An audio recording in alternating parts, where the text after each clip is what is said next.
UK must prepare for immigration surge after Brexit, Home Affairs Committee warns. The government must urgently prepare for a possible surge in immigration ahead of Brexit while allaying fears over British and European citizens being used as bargaining chips, the Parliamentary report has warned.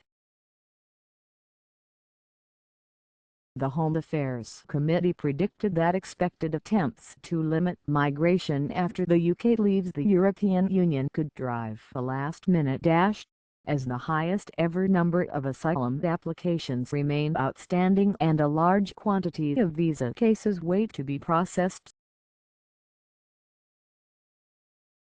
Keith Vass, who chairs the committee, said migration was the biggest issue facing the country as uncertainty continues following last month's EU referendum.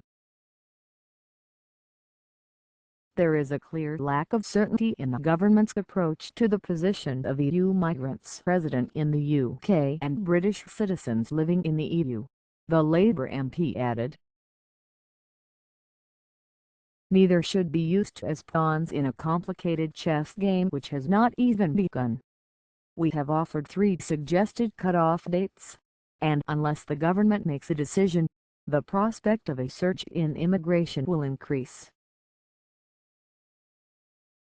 Multiple voices and opinions from government ministers causes uncertainty and must stop. The report found that the UK's immigration directorates must be given extra funding and resources to cope with the increased workload.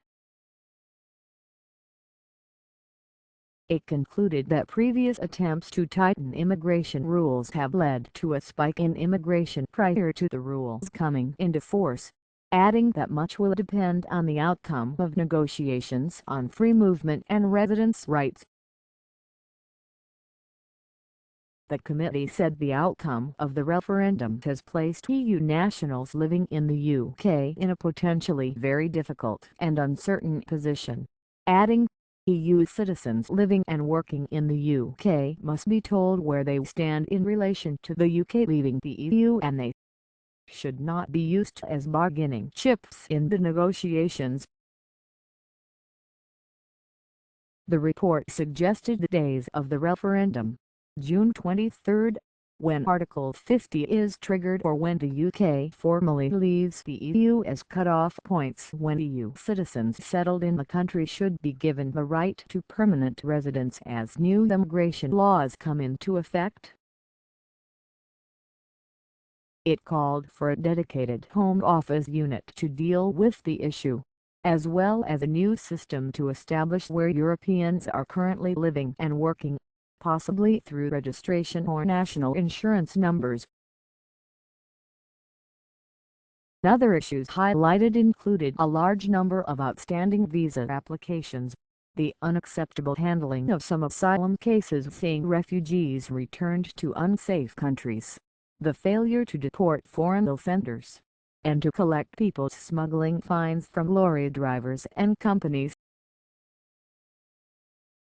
Mr. Vass said £2.5 million in people's smuggling penalties remains unpaid, adding that the shameful figure undermines the use of fines as a deterrent.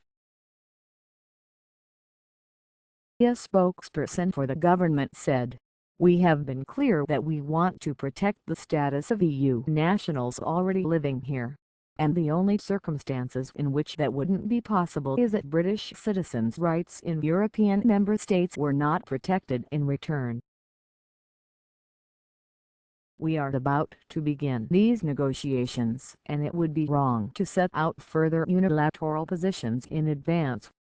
But there is clearly no mandate for accepting the free movement of people as it has existed up until now.